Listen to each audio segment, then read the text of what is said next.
nous allons jeter un regard panoramique sur le continent, puisque nous allons commencer par Madagascar, au sud-est du continent, la grande île, avec M.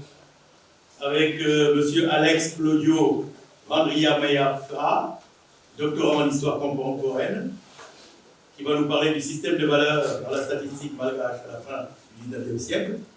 Puis nous allons venir à la pointe la plus occidentale du continent africain. Nous allons avoir deux Alioun. Ali en arabe, ça veut dire quelqu'un qui est au stade le plus élevé. Donc on a les gens qui sont au stade le plus élevé dans leur domaine. On va ensuite aller au Cameroun.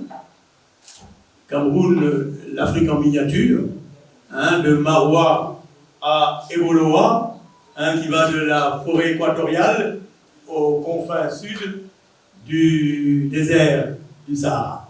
Donc l'Afrique en miniature avec un ensemble de paysages, etc. Et monsieur Onana, pour ceux qui, comme moi, sont fouteux, Onana c'est un nom connu, il a porté le Cameroun très haut, c'est le pays des lions indomptables. Donc voilà, nous allons faire ce regard panoramique sur le continent et nous allons commencer par est-ce que monsieur Alex Claudio Randriamayafra est en ligne. Oui. 65 sur 5. Voilà.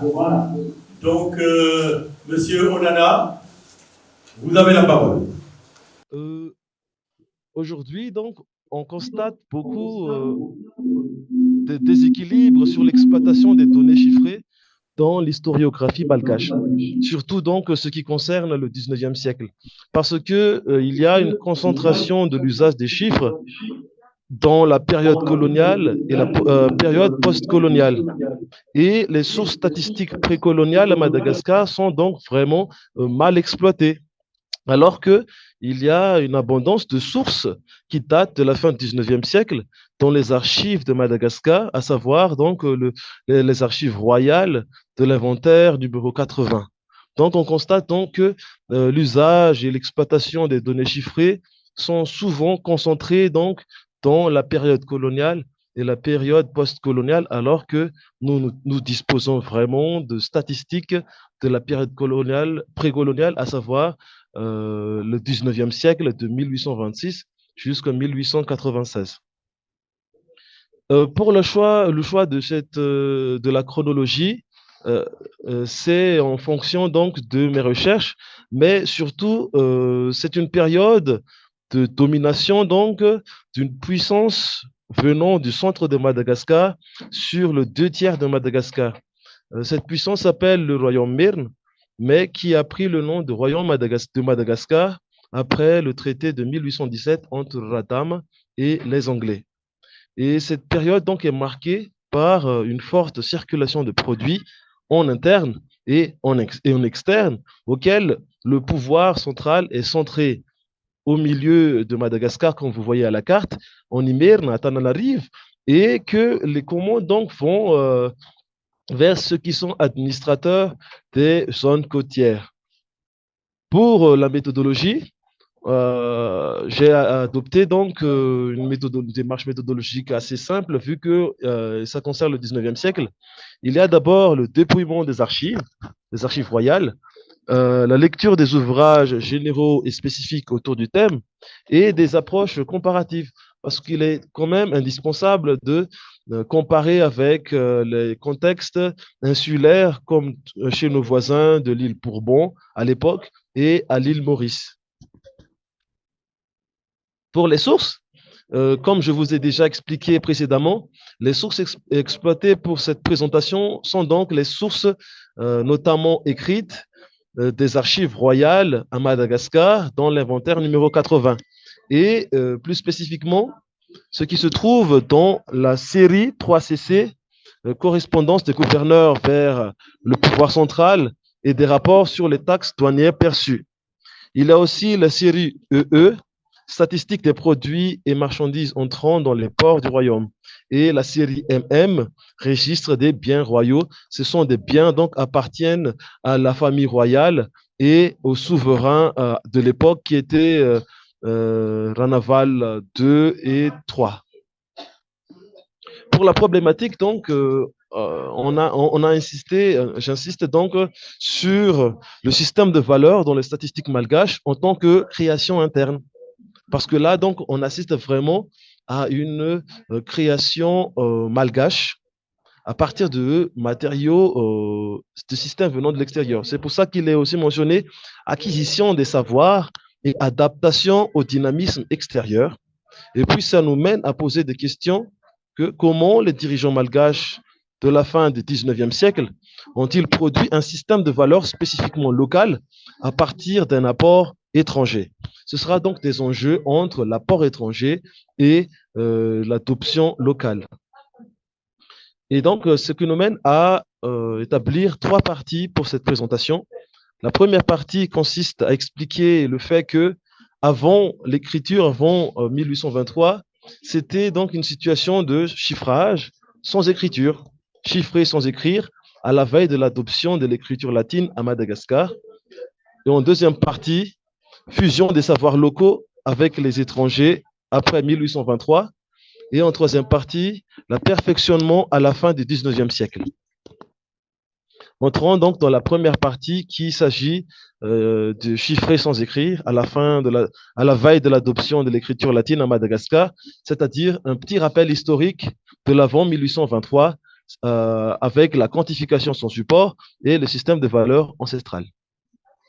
Pour cette première partie, on va voir d'abord la quantification sans support, parce que même si à Madagascar, avant l'arrivée de l'écriture latine, Madagascar disposait déjà, surtout en Imirne, donc là, je vais insister surtout chez les hautes terres centrales de Madagascar, vu que c'est la zone le mieux documentée et le mieux qui dispose vraiment de documents importants. Donc là, on a donc des comptages à l'oral. Issa, Rua, Telu, qui veut dire 1, 2, 3. Ce sont donc vraiment des calculs mentaux, de manière de compter à l'oral. Et il y a donc les enjeux de la mémoire. Quand je parle de la mémoire ici, ce n'est pas la tradition orale, mais surtout la mémoire donc de, comment dirais-je, le système donc le système de retenir donc dans la tête les comptages. Là, donc, la mémoire joue vraiment. Et il y a aussi l'usage des éléments visibles ou utilisés au quotidien, comme par exemple l'oua pour désigner la tête ou bien la capitation. Quand le souverain donc, parle de Etaïsandoua, donc c'est la capitation. Il y a aussi l'ah, c'est-à-dire l'homme, c'est Etaïsanda, par exemple, qui consiste à des impôts en fonction donc des hommes valides et des hommes âgés, des hommes adultes. Et il y a aussi la bêche, parce que la population des hautes terres centrales ont basé leur économie sur l'agriculture et la traite des esclaves. Donc là, on parle aussi de bêche et Trisapangad, littéralement, donc, impôt en fonction du nombre de bêches, de la bêche. Là, donc, ça parle surtout des récoltes à partir donc des périodes de moisson auxquelles les sujets donc vont donner une partie au souverain. Il y a aussi le système de valeurs ancestrales. Ce sont des unités de mesure, mais qui est basé sur la poids des grains, souvent des grains de riz. Et les grains, ces poids de grains sont devenus des références monétaires. Bien qu'à Madagascar, donc, il n'y avait pas la création de monnaie, même s'il y avait de tentatives, ça a toujours échoué. Il y avait donc l'instauration des systèmes de valeurs uniques par décision royale et on a adopté les piastres européens, à savoir les piastres espagnols et les piastres hollandais et les systèmes de grains de riz donc, ont été adoptés comme référence monétaire. Donc là, donc, on assiste déjà à une sorte de système de chiffrage, mais d'une manière rudimentaire. Et comme vous voyez ici, voilà donc le système de mesure auquel donc les Malgaches d'avant 1823 donc, et même pendant le 19e siècle entier utilisent pour mesurer donc la valeur des monnaies et la valeur donc des marchandises qu'ils vont échanger lors des échanges commerciaux. Voilà, il y a la petite balance qui n'était qui n'a disparu des marchés que pendant la période coloniale. Là, donc, on mesure le poids des piastres, les morceaux de piastres, et on les mesure donc avec de petits poids de référence ou bien des grains de riz. Et avec là, on a donc différents noms qu'on va voir plus bas. Et à gauche, vous voyez, voilà donc la manière dont les Malgaches découpaient les piastres européens pour alimenter le commerce en interne. Ce qui nous mène donc à la deuxième partie, à savoir fusion des savoirs locaux avec les apports étrangers après 1823. À ce moment-là, on assiste à une rapidité d'adaptation du côté des Malgaches, parce qu'à partir de 1817 et 1818, on assiste donc à l'arrivée des missionnaires de la LMS, des méthodistes venant de Londres, qui ont profité des accords entre le roi de Tana, le roi de Limirne et des Anglais. Ils ont donc profité de cette situation pour venir à Madagascar. Et là, donc, on assiste à l'adoption de l'écriture de la langue malgache en caractère latin. Parce qu'avant, la langue malgache était écrite en caractère arabe, mais ce n'était pas accessible à tout le monde. C'était réservé à une élite très restreinte et qui se trouve au sud-est de Madagascar. Mais cette fois-ci, donc, au centre de Madagascar, l'écriture latine a donc transcrit la langue et là, donc, on obtient des supports écrits. Mais l'objectif était différent. Ceux des missionnaires, c'était de traduire la Bible en malgache et faire l'évangélisation. Tandis que du côté du souverain, son objectif était l'acquisition des connaissances, constituer une élite et maîtriser le commerce, surtout donc sur les ports que le royaume Myrne a conquis à partir de 1817. Ils ont conquis le 2/3 de Madagascar et donc ils sont devenus les maîtres des ports importants à Madagascar. Donc là, donc, on assiste à deux enjeux, mais nous allons voir donc du côté malgache. Et là, donc, dès l'adoption de l'écriture, il y a donc l'utilisation des systèmes de mesure instaurés au XVIIIe siècle pour chiffrer les données statistiques. Parce que déjà, dès l'acquisition de l'écriture, donc, l'autorité Myrne, l'autorité royale de Madagascar à l'époque, donc, ont tout de suite adopté le système de données, chiffrage de données statistiques pour mieux maîtriser les ports. Et les références monétaires à travers les poids de grains, donc, sont devenues des unités de valeur statistiques, surtout pour les marchandises. Et ils ont déjà établi des listes de quantification classiques pour les bétails et les hommes, savoir les hommes libres et les esclaves. Comme vous voyez donc là, voilà donc un exemple de support statistique de marchandises débarquées à Madagascar. Voilà la liste à gauche et à droite, ce sont donc les références. Comme on a déjà parlé tout à l'heure, les poids de grains de riz sont devenus des références monétaires et sont devenus aussi des références, donc sont devenus des unités de valeur dans le tableau statistique. Là, donc, on peut voir donc les équivalents des valeurs malgaches et les valeurs monétaires européennes, surtout françaises avec le franc. Comme là, on peut voir donc de très près comment donc les administrateurs ont élaboré donc leur tableau statistique et ils ont choisi les trois unités de valeur les plus importantes, à savoir le ariar, qui équivaut à 5 francs à l'époque et qui est toujours utilisé à Madagascar jusqu'à aujourd'hui. Il y a aussi les CICAD qui équivaut à 0,625 francs et Iranambat, c'est l'équivalent de 0,07 francs françaises. Et là, on peut voir donc un exemple du comment les administrateurs malgaches ont adopté donc cette écriture latine en fonction donc du contexte local à Madagascar Et ils sont faits à leur manière. Ils ont vraiment fait à leur manière, dans la manière dont ils ont compris donc l'usage. Et là, on parle surtout, parfois on parle de conseils et d'influence anglaise, mais là, on voit vraiment que c'est une touche vraiment malgache. Là, on a la liste des bouviers d'un officier Myrne en 1888. Et en haut, on peut voir les détails concernant les hommes libres et les détails concernant les esclaves et le nombre total de ces bouviers, parce qu'il y a des bouviers, donc hommes libres, des salariés, et des bouviers esclaves.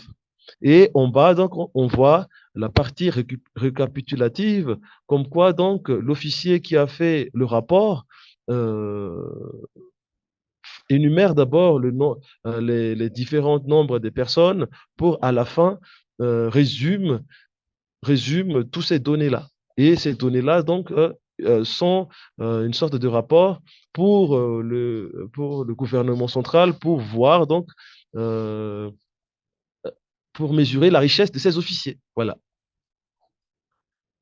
Et l'écriture est mise aussi au profit des intérêts du pouvoir, l'intérêt du royaume et surtout du pouvoir. Parce que l'acquisition de l'écriture et surtout l'usage des chiffres manifeste en quelque sorte donc la supériorité du pouvoir royal, parce que ce sont eux qui ont le monopole donc de l'usage des chiffres. Et là donc, c'est une sorte de manifestation de pouvoir vis-à-vis de la population dominée, et aussi pour gagner le respect des grandes puissances européennes et américaines, pour montrer donc que voilà, nous sommes civilisés, voilà, nous sommes aussi, nous suivons aussi l'actualité, hein, nous maîtrisons les chiffres, voilà, nous sommes vraiment souverains. Parce que le poids de l'écriture et l'usage des chiffres chez le pouvoir royal à Madagascar au 19e siècle, c'était vraiment important. Et pour prouver aussi que l'administration marche très bien. Parce que le pouvoir central ne peut pas surveiller tout ce qui se passe ailleurs. Et donc, ces officiers, on voit régulièrement les rapports statistiques pour prouver qu'ils travaillent bien, même si ces statistiques-là ne reflètent pas la réalité. Il faut tout simplement rassurer le pouvoir central avec les chiffres, que ce soit exagéré ou que ce soit donc qui ne reflète pas la réalité. Mais l'important donc c'est de rassurer, mais ce qui ne reflète même pas la réalité. Voilà. Et ce qui nous mène donc à la troisième partie concernant le perfectionnement donc de ce système-là à la fin du 19e siècle. Là, donc, on assiste à l'évolution des supports et des techniques de chiffrage. Parce que l'adaptation donc et la familiarité avec les chiffres statistiques et la manière d'élaborer le statistique, c'était d'une manière pragmatique du côté du pouvoir royal. C'était pragmatique. Il fallait tout simplement exploiter l'écriture afin de constituer donc un support traçable et chiffrable. Mais au fur et à mesure, avec le contact avec les Européens et avec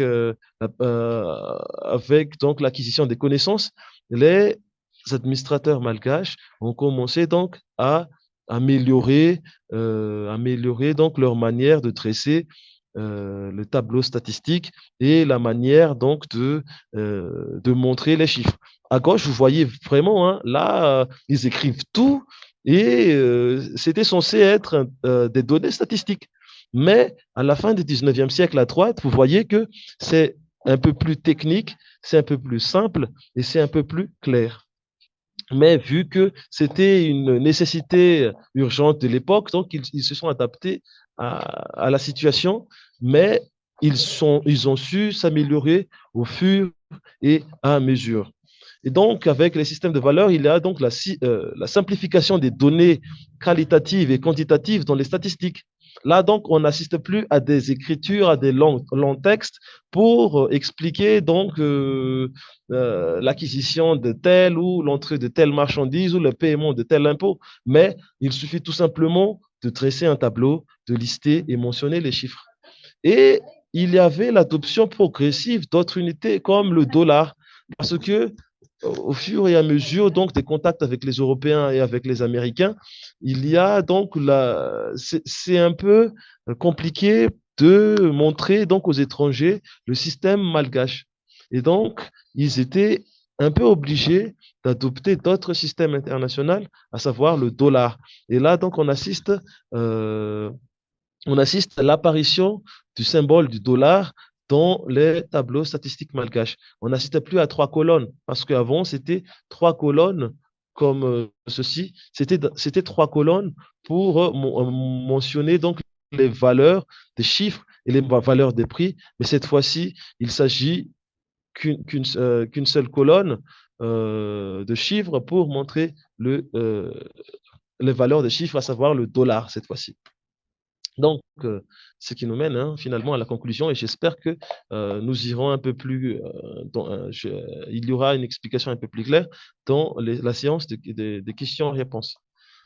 Pour conclure, donc, la disponibilité des archives royales à Madagascar est une occasion inestimable pour nous, les chercheurs, historiens, que ce soit statisticiens ou économistes, de faire une approche sur l'histoire précoloniale à Madagascar à travers les chiffres, car les chiffres donc sont disponibles. La présence de ces données chiffrées permet d'avoir un aperçu sur les pratiques statistiques et la familiarité avec les chiffres à Madagascar à la fin du 19e siècle. On peut comprendre donc comment les Malgaches se sont adaptés à la question de chiffres et des données statistiques à cette période-là, et on peut comprendre la manière dont ça s'est construit. Et l'aspect spécifique de cet exposé, c'est surtout l'adoption d'un apport étranger à travers l'adoption donc des apports étrangers à travers les savoirs locaux et ancestraux. Et à la fin de la colonisation, on assiste à l'abandon définitif de ce système-là et la présence de ces données statistiques ont facilité à l'administration coloniale de substituer donc l'ancien système à leur nouveau système. Voilà, c'est ainsi que j'achève ma présentation. Merci pour votre aimable attention. C'est nous qui vous remercions. Vraiment, votre intervention était très, très intéressante, concise et précise. Merci beaucoup. Maintenant, nous allons passer à M. Alioune Gaye de l'UCAD, qui va nous entretenir sur le thème des mutations politiques, sociales et économiques du royaume du Jolof à l'aune des chiffres 1895-1920. Merci beaucoup. Permettez-moi d'abord de remercier et de féliciter les Babacar, parce que moi je connais les deux Babacar, même s'ils se résument en un seul. De remercier aussi Madame Touchelet, tous ces acteurs qui nous ont permis d'être là ce matin. Nous sommes très honorés. Nous saluons aussi tous ceux qui sont au niveau de la toile. Nous saluons Dr Manon de Acte, qui nous suit à partir de cette toile. On est un tout petit peu habitué à IEA, Institut des études avancées, pour avoir participé ici à une conférence sur l'histoire globale qui avait regroupé pratiquement beaucoup de nationalités, beaucoup d'experts, pour avoir été aussi à Richardson pour célébrer le bicentenaire du traité de Diao, ou le traité de Guillaume, où on avait croisé et pratiqué les amis de Ibar avec M. Bachir Diop qui est là. Je ne sais pas, je ne vois pas au niveau de l'écran, mais moi je peux continuer ma communication pour dire tout simplement dans une note introductive que cette question elle est intéressante par rapport à l'école de Dakar, par rapport à cette nouvelle historiographie, d'autant plus que les questions que nous soulevons dans cette étude apparaissent comme marginales dans les travaux des chercheurs qui sont penchés sur le Jolof d'une manière générale et sur les transformations économiques, sociales, politiques. Certes, des documents extrêmement précieux ont été produits pour éclairer la postérité sur le Jolof. Mais nous nous inscrivons dans une problématique différente de celle de ces chercheurs en nous intéressant aux questions certes politiques, mais surtout, nous nous situons à l'intersection de l'histoire de la quantification et de celle de l'Afrique francophone de la période coloniale et post-coloniale. Alors, au niveau de la méthodologie, nous sélectionnerons dans la distribution des événements suivant l'axe du temps, certes, des faits de la colonisation, de la résistance, de la transformation, mais dans cet enchevêtrement, nous essaierons d'apporter surtout un éclairage sur l'historiographie de la présence européenne en Afrique, un bilan rarement quantifié, mais souvent qualifié. Je pense qu'avec ces statistiques, nous allons véritablement quantifier ces faits-là. Nous utilisons beaucoup plus les statistiques, les chiffres. Tout de suite, je peux dire que même si l'abstraction scientifique n'est pas la vérité, ces chiffres peuvent nous permettre de saisir des tendances, des variations. Par rapport à cette histoire quantitative, le corpus de notre travail résultera pour l'essentiel de l'exploitation des sources d'archives, surtout les séries sur les statistiques. Nous voulons parler du Jolof, mais il faudrait qu'on localise le Jolof.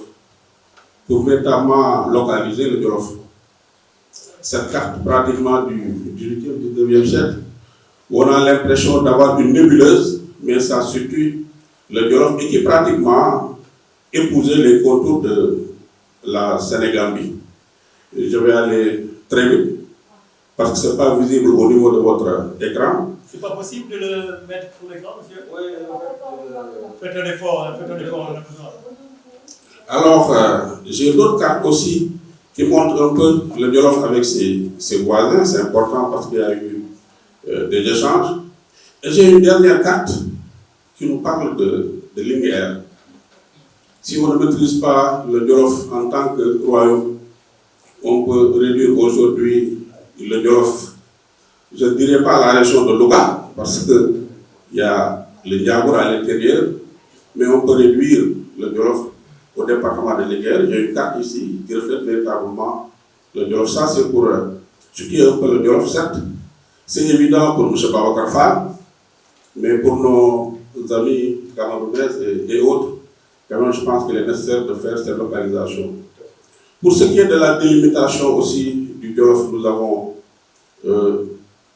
tous les éléments, même si dans un premier temps, tous ceux qui ont voulu délimiter le Jolof ont buté sur des problèmes, d'autant plus qu'ils ne pouvaient pas parcourir tout le Ferlo.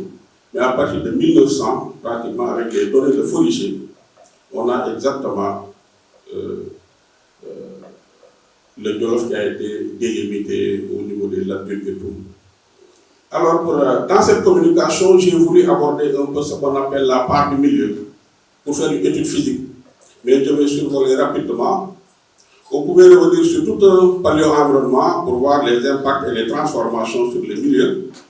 Mais dans cette part du milieu, on a des éléments qui nous renseignent sur les mares, sur les lacs, sur la fertilisation de la vallée, du Ferlo.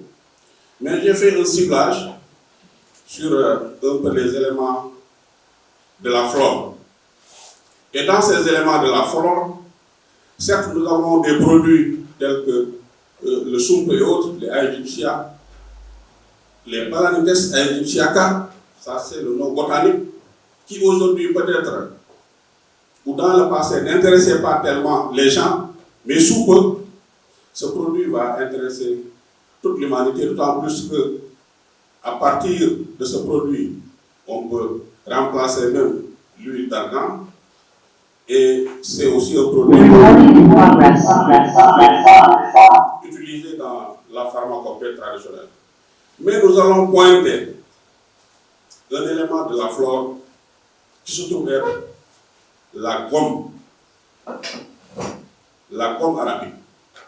L'acacia wérek est, selon l'expression de Paul Bellois, l'enfant du désert. C'est au moment où les vents étaient les plus chauds que cette variété était produite. L'exploitation de la gomme est très ancienne au Jolof. Grande productrice de gomme, cette région participait honorablement à la traite de la gomme, qui est l'une des principales activités commerciales du Sénégal Nord. Les plus grands exploitants et commerçants de gomme dans cette partie du Sénégal étaient les Maures. En raison de l'importance grandissante que son commerce avait sur le marché, la gomme favorisera la naissance de nouveaux riches. Les industries européennes de teinture, de toile, ça commence à venir sur l'écran.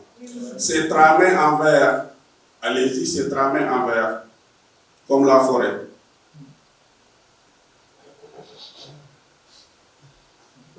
Voilà, ça c'était la carte de Fibouache. On peut l'agrandir un peu, on peut la voir là. Voilà, donc c'était ça. Vous voyez, ça date pratiquement du 9e siècle. Ça ressemblait à une nebuleuse, mais on y voyait déjà le Jolof. Alors il y a les autres cartes. Allez-y sur le département de Linguère, vous pouvez y aller rapidement. Rapidement, allez-y, allez-y. Allez-y, ça c'était un peu les cantons qui constituaient le Jolof. Allez-y, ça c'est le Jolof de ses voisins. Cette ouverture, voilà, revenez. Voilà. On peut circonscrire maintenant ce royaume dans le département de Linguère.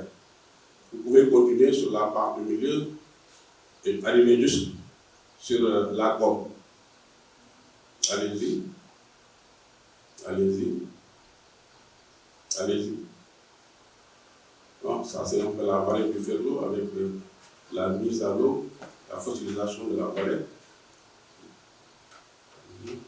Ça, c'est les éléments de la forme. Maintenant, nous avons pointé véritablement la gomme, parce qu'il y a énormément de statistiques par rapport à ce produit. Certes, il y a des statistiques sur les autres produits agricoles, mais nous avons ciblé la gomme. Les plus grands exploitants et commerçants de gomme dans cette partie du Sénégal étaient les Maures. En raison de l'importance grandissante que son commerce avait sur le marché, la gomme favorisera la naissance de nouveaux riches. Les industries européennes de teinture, de toile, peinture, teinture du moins, de pharmacie, de confiserie, favorisèrent grâce à leur demande le développement de ce commerce. Ainsi, après les Maures, les Peuls et les Wolofs se lancèrent dans la production et la commercialisation de la gomme. Même les gommeries naturelles seront appropriées par les personnes qui en feront des sources de revenus.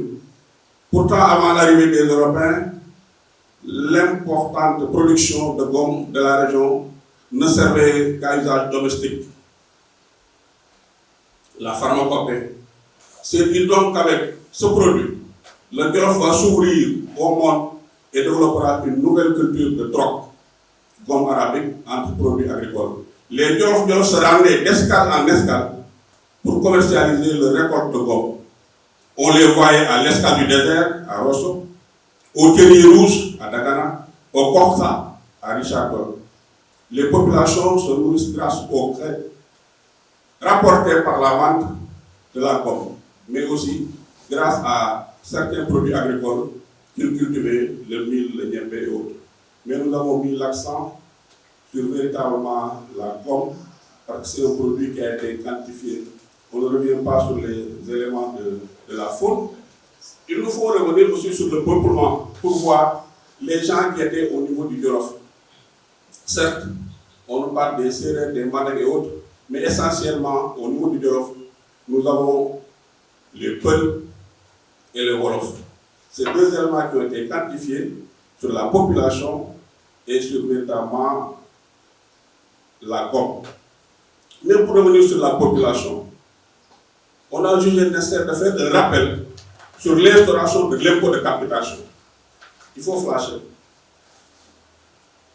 La loi de finances du 13 avril 1900 imposait aux colonies françaises d'assurer par leurs propres moyens leurs charges de fonctionnement et dépenses d'investissement. Les indigènes furent on ne peut plus mis à contribution. Ils y furent contraints par le biais de l'impôt de capitation par tête, mais également par d'autres taxes. Indirectes et de formes diverses.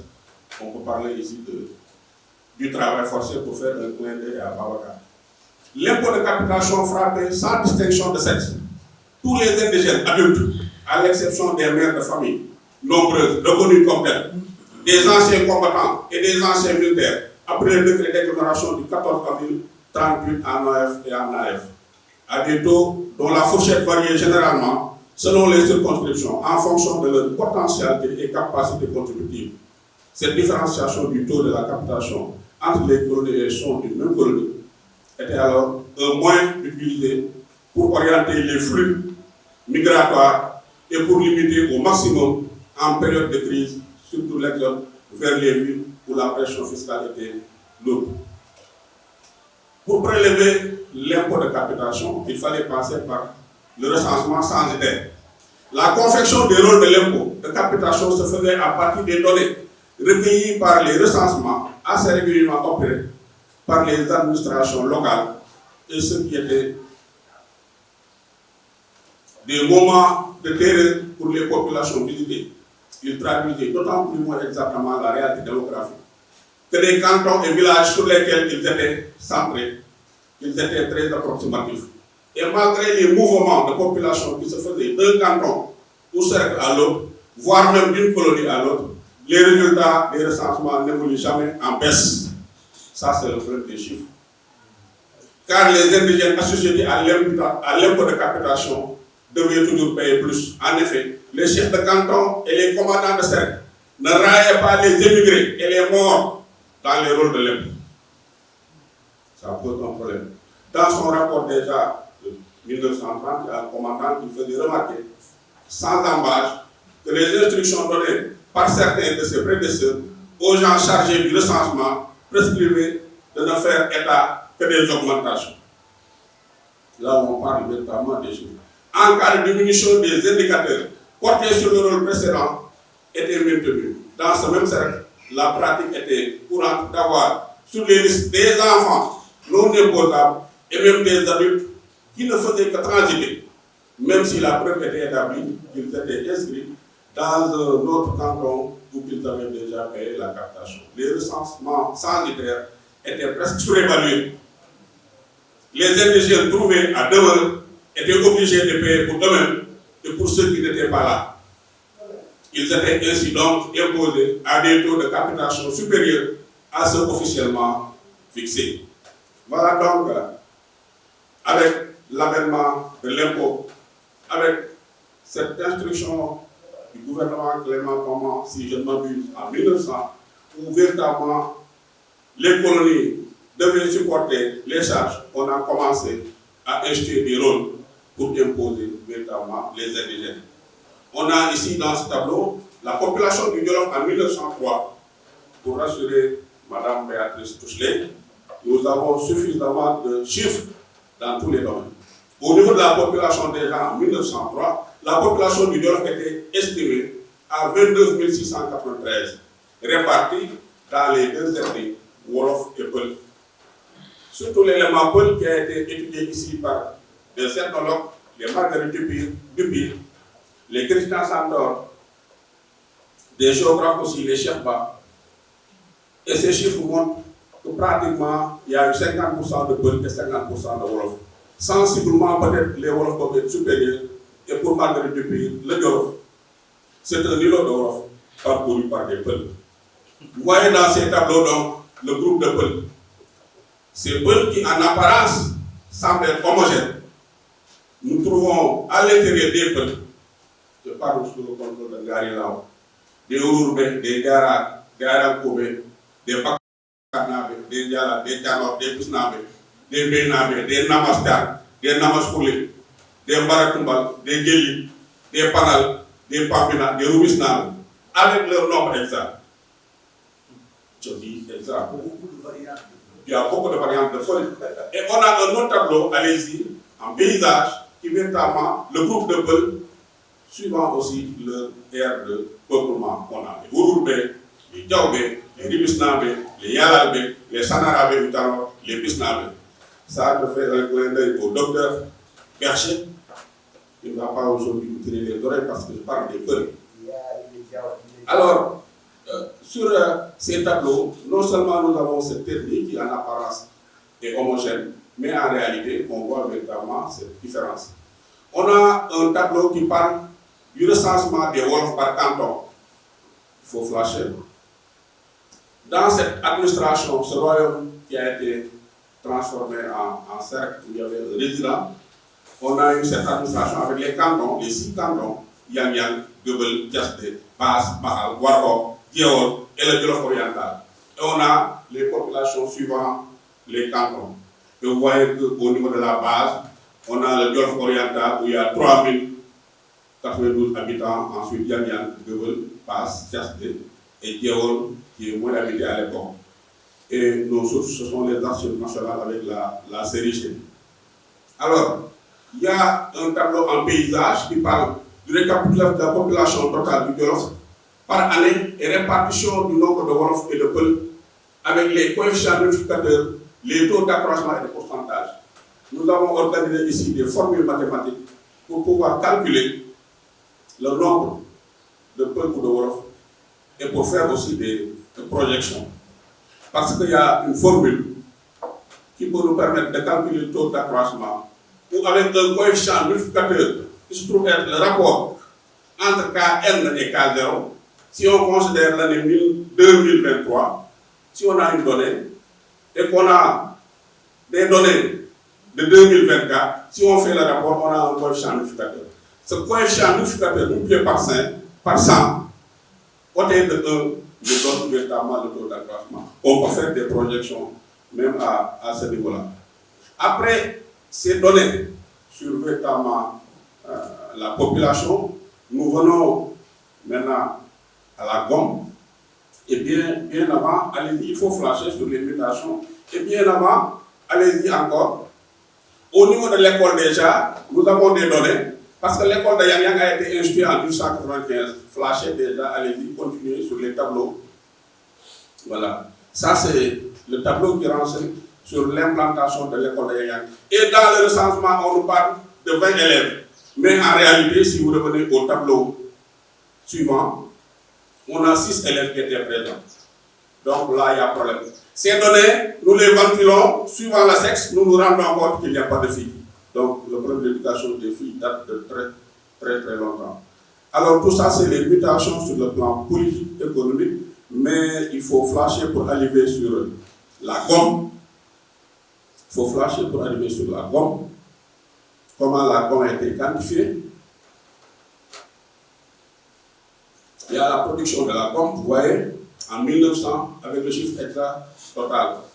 Donc, nous avons ce tableau en double entrée avec les localités et les mois, avec des totaux. Alors, ce qui est intéressant dans ces chiffres, qui peuvent être exacts ou pas du tout exacts, nous pouvons les ventiler pour voir. Allez-y sur l'autre tableau, où véritablement il y a tous les produits, allez-y, voilà, allez-y encore.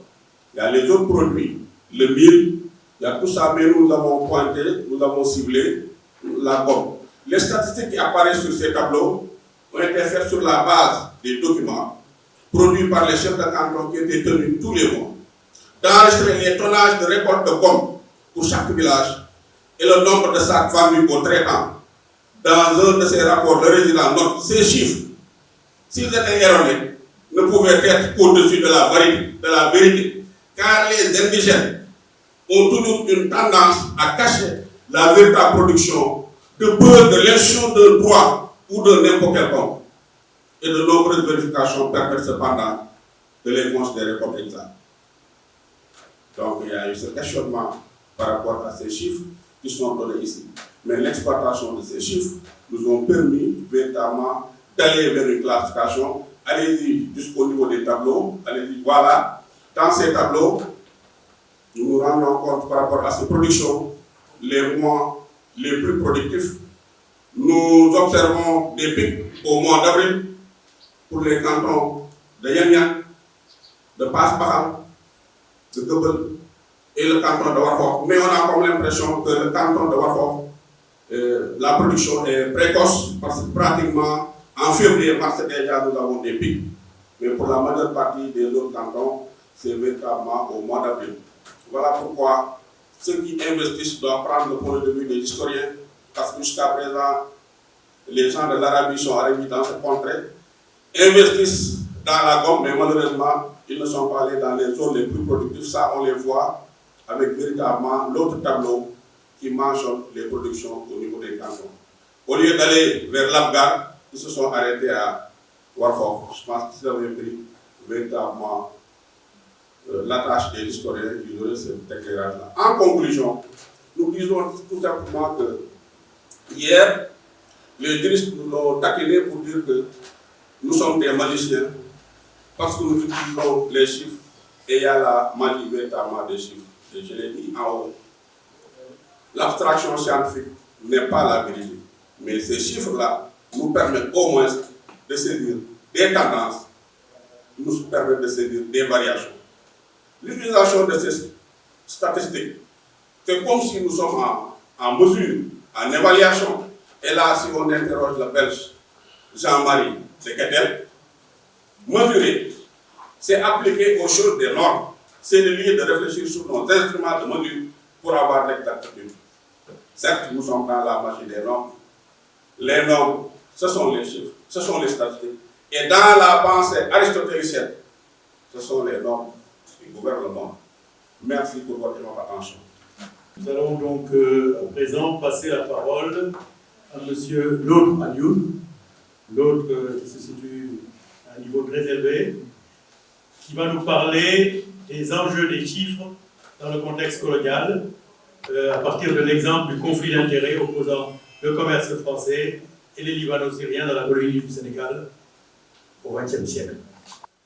Voilà, j'en vais maintenant à mon sujet qui porte sur enjeux des chiffres dans le contexte colonial.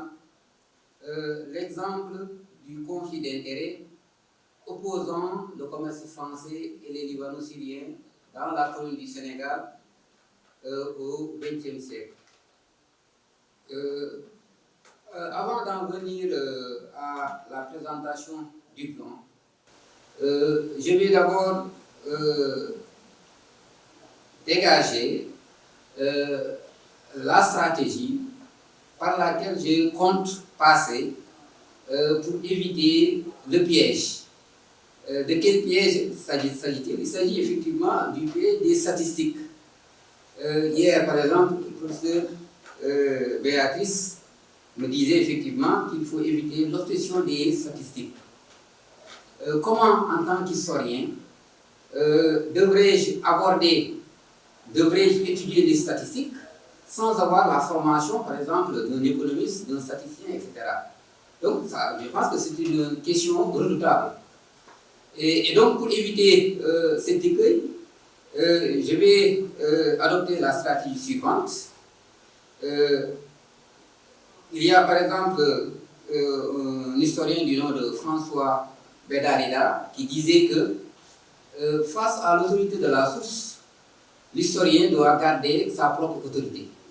Donc, je considère effectivement que la statistique, les séries statistiques sont mes objets de recherche. Et donc, c'est moi effectivement qui manipule, qui travaille ces statistiques et pas le contraire.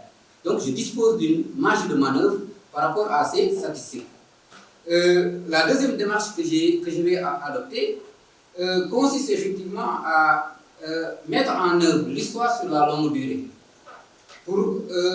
Pourquoi l'histoire dans la longue durée, donc l'histoire telle que conçue par Fernand Braudel? Pourquoi? Parce qu'en fait, j'essaie de créer une certaine corrélation entre ceux qui ont produit les statistiques et les statistiques elles-mêmes. Peut-être, en tant que profane, en arrivant à comprendre la trajectoire de ceux qui ont produit ces statistiques, peut-être on aura des pistes de réflexion, bien des grilles de lecture de ces statistiques. Donc, sans plus tarder, je vais adopter la démarche que j'ai décrite précédemment. Et donc,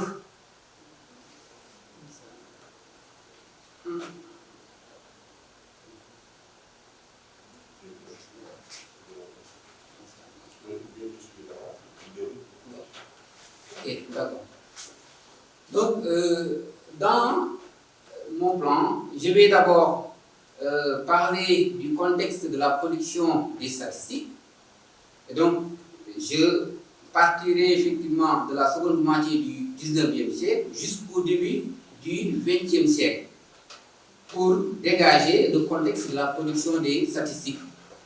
Et dans cette première partie, donc, je vais étudier d'abord la réorientation de l'activité économique de la ville de Saint-Louis, de la vallée du fleuve vers le bassin arachidier. Ensuite, l'arrivée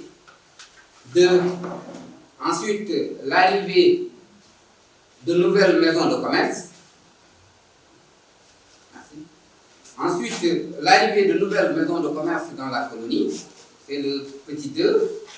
Troisièmement, la marginalisation puis la liquidation de la bourgeoisie commerçante autochtone. Quatrièmement, l'immigration de nouveaux acteurs commerciaux dans la colonie, les Ariégeois et les Libano-Syriens.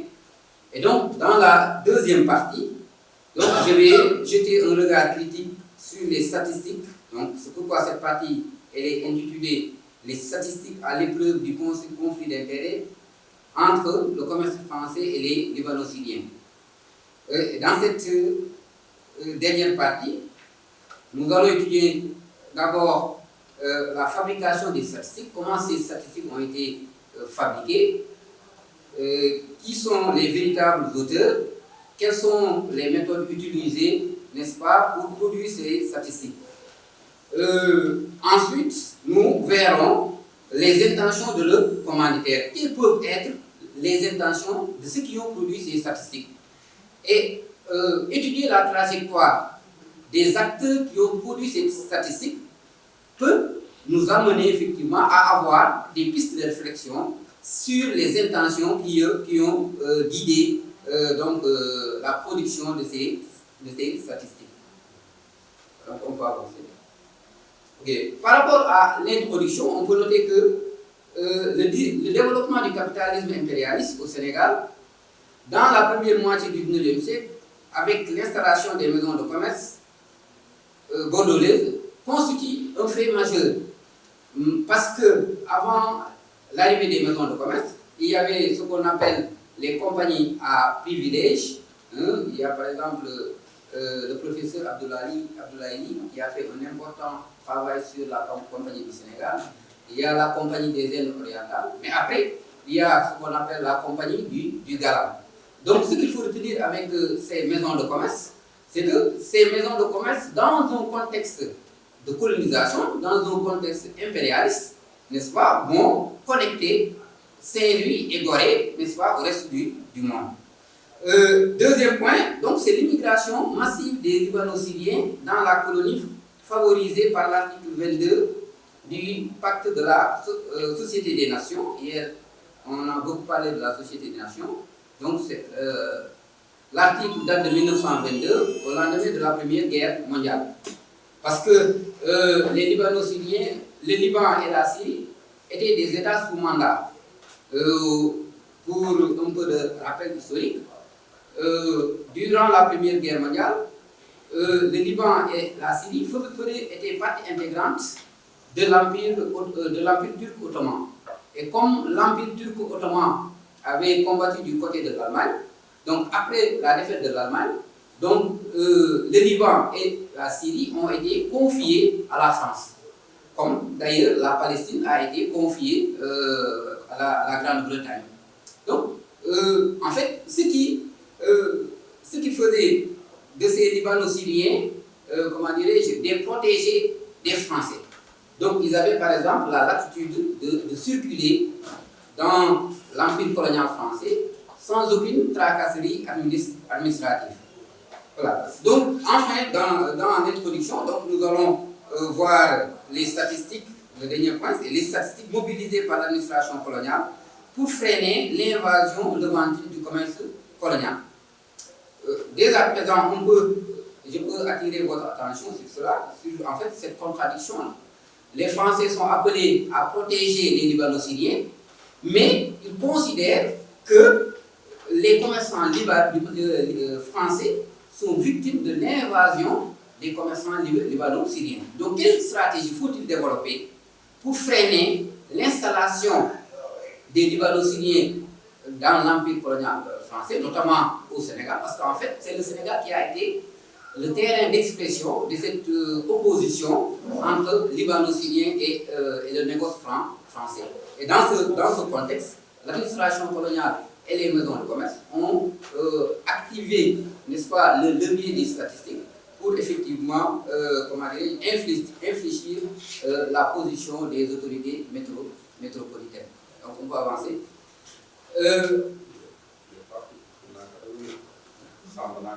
C'est bon. Okay. Donc, dans le contexte de la production des statistiques, nous allons aborder ce sujet parce que cette question, parce que ça va nous permettre également, au fur et à mesure, de montrer, par exemple, l'usage des statistiques. Si on prend, par exemple, la réorientation de l'activité économique de la vallée du fleuve Sénégal vers le bassin arachidier, pendant longtemps, on peut dire qu'il y avait deux produits qui faisaient et défaisaient l'économie de la colonie. Donc il s'agissait effectivement du commerce des esclaves et du commerce de la pomme.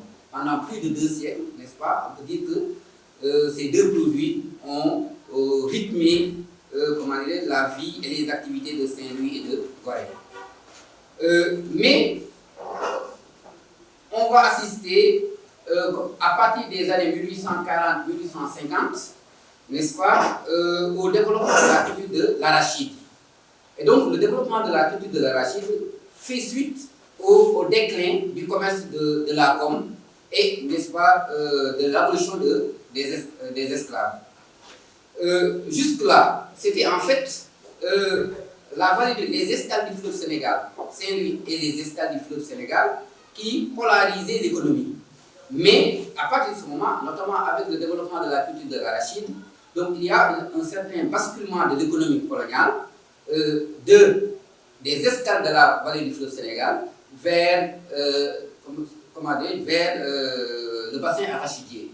Et donc, Rufisque d'abord va prendre le relais de Saint-Louis. Après Rufisque, ce sera Dakar qui sera le premier pôle donc de l'activité économique. C'est la création du chemin de fer, donc qui va précipiter, n'est-ce pas, ce basculement de l'économie de la vallée du fleuve Sénégal vers le bassin arachidier. Puisque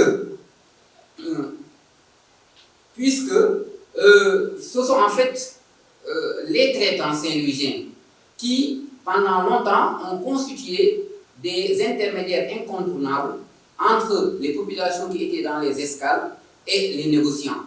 Parce que pour plusieurs raisons, les négociants ne pouvaient pas effectivement aller jusqu'aux escales. Et donc, ils étaient obligés de chercher des intermédiaires. Et donc, ces intermédiaires, c'était principalement des mulâtres.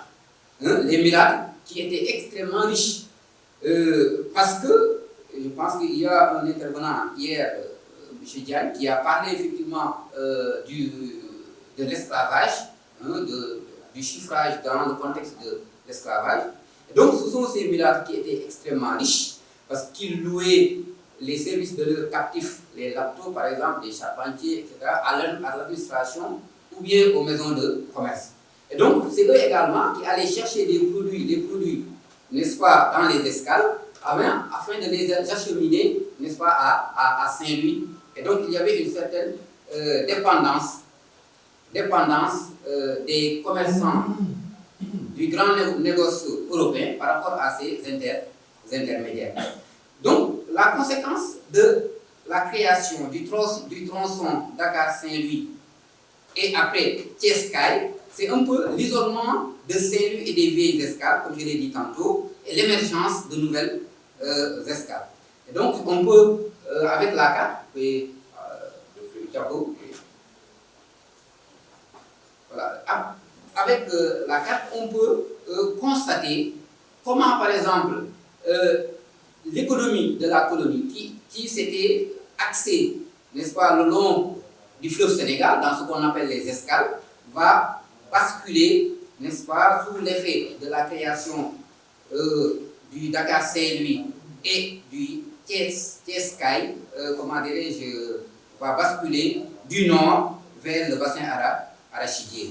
Et on voit la progression des commerçants, des traitants, va suivre effectivement la progression du chemin de fer. Autrement dit, les commerçants, les traitants vont s'installer tout au long, n'est-ce pas, du chemin de fer. Par exemple, on peut citer par exemple des localités comme des escales, on a Kébémer, Mbacké, Diourbel, etc. Donc, toutes ces escales-là seront utilisées par les commerçants donc, pour développer leurs activités. Donc, il faut noter que ces commerçants, par rapport à ces commerçants, on peut parler d'abord des Saint-Louisiens, les métis qui ont été progressivement isolés, marginalisés, puis liquidés du commerce colonial, parce que le professeur, par exemple, Babacar Fall, a fait un important article sur le processus de marginalisation, n'est-ce pas, de ces traitants. Donc, à la place des traitants saint-louisiens, il fallait trouver de nouveaux traitants, de nouveaux intermédiaires. Cela est d'autant plus vrai puisque la gomme et l'esclavage, qui pendant longtemps ont fait la fierté de Saint-Louis et de Gorée, n'est-ce pas, ces deux produits étaient entrés en déclin. Et pour rappel, les premières maisons de commerce, par exemple, bordelaises, qui se sont les fondateurs des maisons de commerce, des premières maisons de commerce, par exemple, nous avons Deves Lacoste et compagnie, nous avons Calvef, nous avons les premières maisons, c'est Deves Lacoste et compagnie, nous avons Calvef Frères, Morel Prom, Boan Tesser, Lafargue et Delmas. En général, les fondateurs des premières maisons étaient obligés de s'adonner à une pratique locale qu'on appelait les mariages à la mode du pays. Tant les mulâtres étaient riches, et donc ils étaient incontournables, n'est-ce pas, aussi bien sur le plan politique et sur le plan économique. Il y a un article de Fadel Dia, donc Fadel Dia qui disait que les mulâtres sont incontournables parce que sur le plan économique, c'est eux qui fournissaient les traitants qui devaient faire la navette entre les escales et la ville de Saint-Louis, mais également c'était aux mulâtres de fournir le maire de Saint-Louis. Donc ils étaient incontournables à telle enseigne que les pionniers des maisons de commerce, qu'on appelle les bordelais, ces premiers fondateurs étaient obligés de s'adonner au mariage à la mode du pays. Maintenant, à partir de 1840-1850, donc il y a effectivement, on peut dire que ces mulâtres et grands traitants saint-louisiens sont doublement affectés, d'une part par le commerce de la gomme et d'autre part par le commerce des esclaves. Dans le même contexte, c'est-à-dire dans la seconde moitié du XIXe siècle, on va assister à l'arrivée de nouvelles maisons de commerce. Nous avons par exemple la maison Morel Frères, la maison Pélissac, la maison Chavanel, la maison Vermi qui est l'ancêtre de la CFAO. Nous avons également la maison Vésia. Globalement, il s'agit, n'est-ce pas, des maisons bordelaises et des maisons massaises. Voilà. Donc, en même temps qu'on va assister au développement, à l'installation massive des maisons de commerce, les Libano-Syriens vont également augmenter leur nombre sur le territoire. Parce que les Libano-Syriens ont bénéficié d'un contexte. Par exemple, durant la Première Guerre mondiale, beaucoup de traitants, beaucoup d'Européens, de commerçants européens ont été mobilisés. Donc le commerce européen a payé un lourd tribut parce que des navires ont été réquisitionnés, le coût du fret a augmenté, et donc on peut dire que le commerce européen, d'une manière générale, a payé un lourd tribut par rapport à la Première Guerre mondiale. C'est dans ce contexte précis qu'on va assister au déploiement dans la colonie, n'est-ce pas, en masse des Libanons syriens. Voilà. Donc, nous avons oui, vous pouvez avancer. Donc, nous avons en petit 3 la marginalisation puis la liquidation de la bourgeoisie commerçante autochtone, qui se traduit par la chute des mulâtres de Saint-Louis et de Gorée, mais aussi par de grands commerçants indépendants. Voilà, je voudrais m'arrêter un peu ici pour étudier, pour revenir sur le rapport qu'il faut établir entre les maisons de commerce bordelaises qui sont installées à Saint-Louis et à Gorée dans la première moitié du 19e siècle et l'esclavage. Hier, par exemple, M. Diagne nous disait que ce qui caractérise la première moitié du 19e siècle, c'est que, en fait, nous avons l'opacité par rapport à la gestion des chiffres. Les chiffres n'étaient pas souvent, concernant l'esclavage, n'étaient pas mis au grand jour. Pourquoi? Parce qu'il s'agissait de la traite clandestine. La traite négrière a été abolie en 1817, n'est-ce pas? En 1817. Et malgré cette abolition, il y avait effectivement la persistance de ce phénomène à Saint-Louis.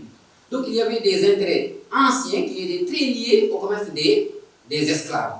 Et l'administration a utilisé plusieurs moyens pour pousser, n'est-ce pas, les propriétaires à libérer leurs esclaves. Hier, par exemple, M. Diagne a parlé, n'est-ce pas, des engagés à temps. Donc, on a créé le système des engagés à temps, c'est-à-dire qu'on a essayé de répertorier les captifs. Ensuite, on a dit que les captifs deviennent des salariés qui sont payés. Mais ce qu'on a constaté, après la mise en place des engagés à temps, les captifs qui étaient censés recouvrer leur liberté étaient toujours liés à leurs anciens propriétaires. À telle enseigne que l'administration coloniale a été obligée de mettre sur place le système des indemnités. Donc, à quoi consistait le système des indemnités? C'est-à-dire, chaque propriétaire qui acceptait de rendre, par exemple, le captif, recevait en contrepartie, n'est-ce pas, des indemnités. Et donc, on est passé d'un système où il y a une certaine nébuleuse sur les chiffres, c'est-à-dire dans le contexte de la traite clandestine, à une période où il y a une explosion des chiffres. Et on peut même dire sans risque de nous tromper, que en fait, c'est ce système qui a permis à beaucoup de maisons de commerce de s'enrichir.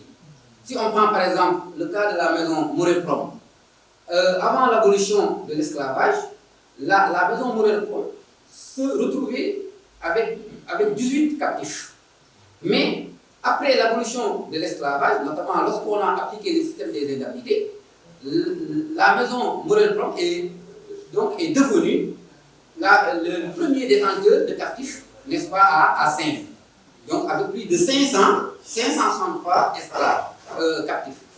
Voilà. Maintenant, quel est l'intérêt de ce système? Par exemple, il y avait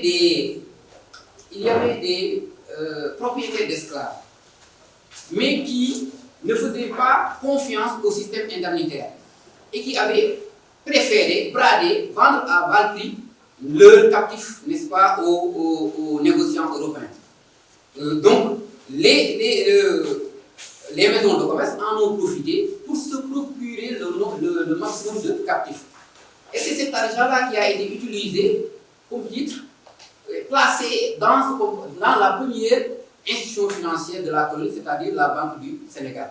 Et c'est cette Banque du Sénégal qui finalement va donner naissance à la Banque de l'Afrique occidentale. Donc voilà comment, par ce mécanisme des indemnités, n'est-ce pas, les maisons de commerce ont réussi effectivement à s'enrichir.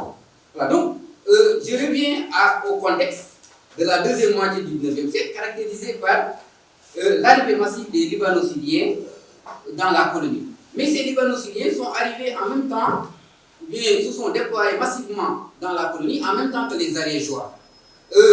Il est bon de s'intéresser, de s'arrêter un peu sur ces Ariégeois.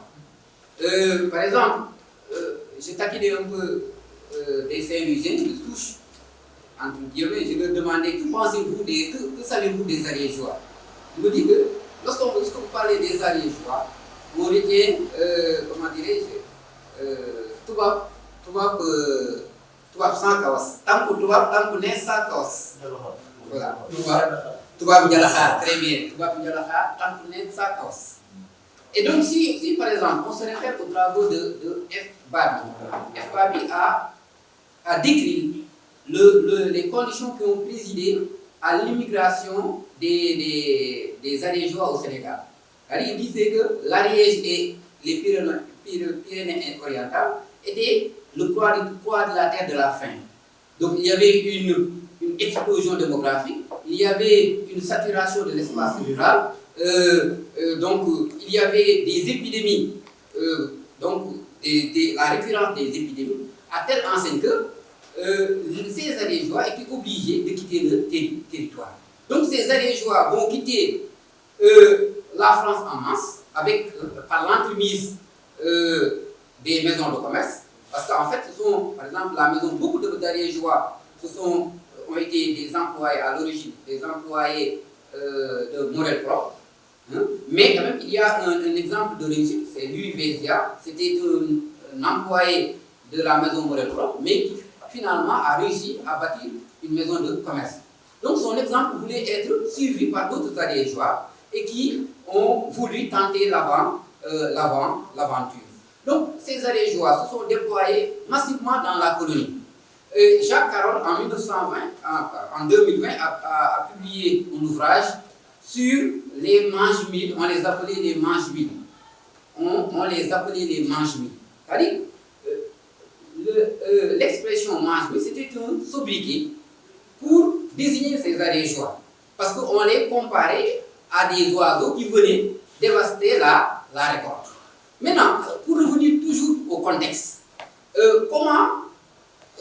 donc si on imagine la rencontre de ces Ariégeois qui n'ont pour la plupart aucune culture commerciale, qui sont issus des zones montagnardes et qui sont obligés de se déployer en brousse pour concurrencer les Libano-Syriens.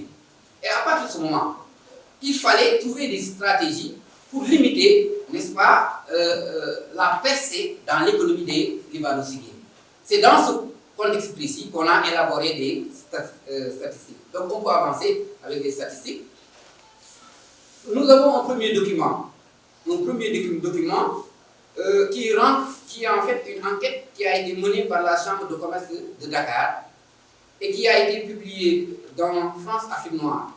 Il faut dire que France Afrique Noire, c'est une presse d'opinion qui a été créée par les commerçants indépendants pour un peu faire pression sur l'administration afin de freiner la percée dans l'économie des Libano-Syriens.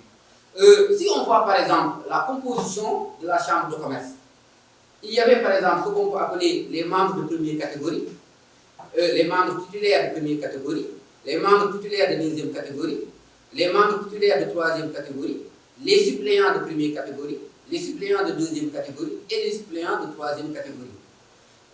Si on regarde par exemple la composition du bureau, par exemple, je donne l'exemple de la chambre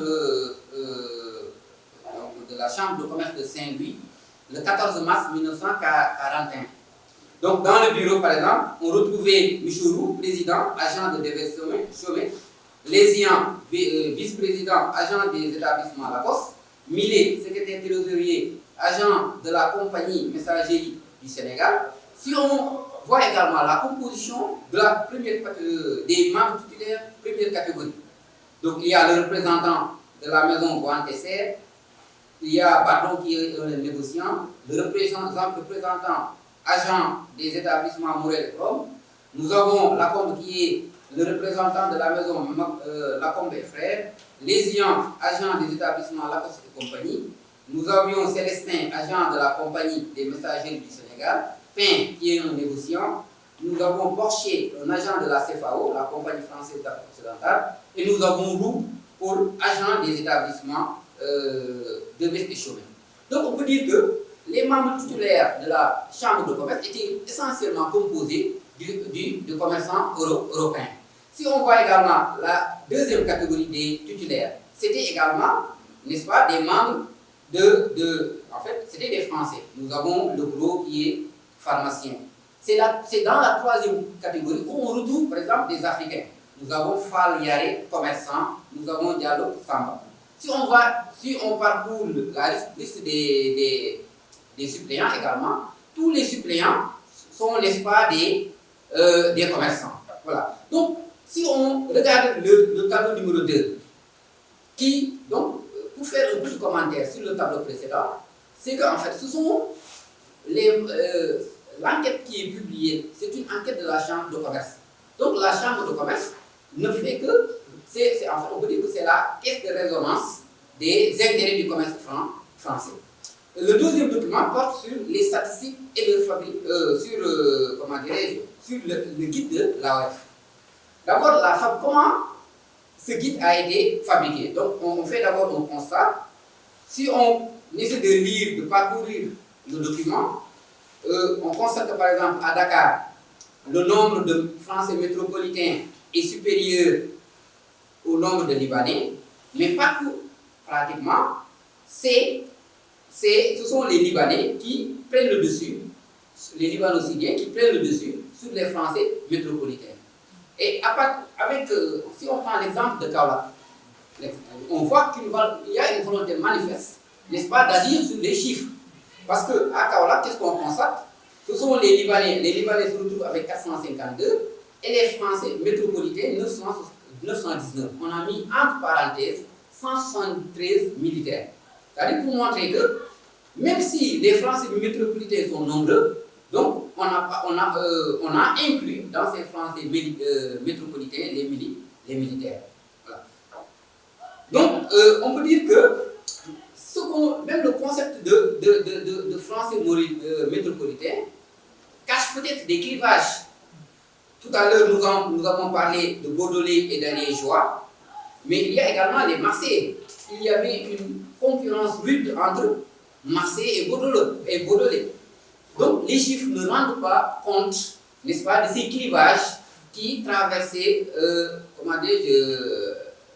les Européens établis à Saint-Louis et à Gorée.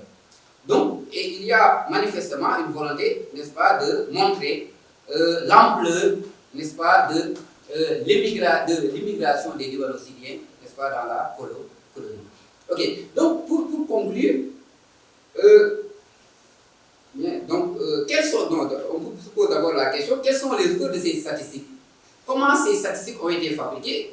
Pour la Chambre de commerce, je l'ai évoqué tantôt, c'était en fait les membres de la Chambre de commerce qui ont mené une enquête et donc ont voulu montrer l'ampleur, n'est-ce pas, de l'invasion de la colonie par les Libano-Syriens. Maintenant, il y a le travail de l'administration coloniale, parce que le gouverneur général avait demandé au commandant de cercle, n'est-ce pas, de faire une enquête sur leur circonscription pour rendre compte de l'état d'esprit des Libano-Syriens. Ainsi, donc, le commandant de cercle ont fait des recensements et donc ils ont envoyé le résultat au gouverneur du Sénégal et le gouverneur du Sénégal a donc répercuté les résultats sur le gouverneur général. Donc, on voit qu'effectivement, en général, ce sont des tournées. Mais comment, dans ces tournées, on a recensé les Libano-Syriens? On ne sait pas. Hein? Est-ce qu'il s'agissait effectivement d'aller sur le terrain ou bien par personne interposée? Donc, on ne maîtrise pas, n'est-ce pas, le processus de fabrication de ces chiffres. Voilà. On peut avancer. Quelles sont les intentions des commanditaires de ces statistiques? Quelles sont les intentions des commanditaires de ces statistiques? Avec les statistiques qu'on a parcourues, on a constaté qu'il y a l'ampleur de l'invasion de la colonie, n'est-ce pas, par les Libano-Syriens. Et donc, la conséquence, c'est quoi? Il y a une certaine stigmatisation de la communauté libano-syrienne. Par exemple, on retient l'idée selon laquelle ils ont profité de la guerre mondiale pour s'enrichir en occupant la place des commerçants français et des indigènes. Donc, on développe l'idée selon laquelle les Libano-Syriens sont peu assimilables, ils vivent à l'indigène, dans de misérables cas de banqueroute. Par exemple, on peut donner l'exemple du gouverneur général de Laos en 1918, qui disait que les Libano-Syriens qui vivotaient misérablement dans de petites boutiques avant la guerre et qui disposaient de somptueux établissements à la fin du conflit. Donc, la source, c'est Archives nationales du Sénégal, 21G33. Donc, ça montre un peu une certaine complicité de l'administration, n'est-ce pas, dans la production même des statistiques. Parce que qu'est-ce qu'on veut à travers cette manipulation des statistiques? On veut légitimer le discours sur l'envahissement de la colonie par les Libanons-Syriens. On veut aussi faire de la propagande politique. Pousser, par exemple, les autorités métropolitaines à agir. Puisque la France, comme je l'ai dit au début de mon exposé, était dans une situation inconfortable. Elle était, d'une part, obligée de protéger ces Libano-Syriens, n'est-ce pas, qui en vertu donc, des accords avec la SDF, mais en même temps, la France était obligée de protéger ces commerçants qui sont déployés dans la colonie. Donc, la chambre de commerce, on peut dire, la chambre de commerce de Dakar et l'administration coloniale réclament aux autorités politiques, n'est-ce pas, métropolitaines, des mesures spéciales contre ces intrus, ces protégés français qui ne profitent pas à la colonie. Donc, on peut dire que les statistiques ont été instrumentalisées, n'est-ce pas, pour pousser l'administration, n'est-ce pas, à infléchir sa position sur une question internationale.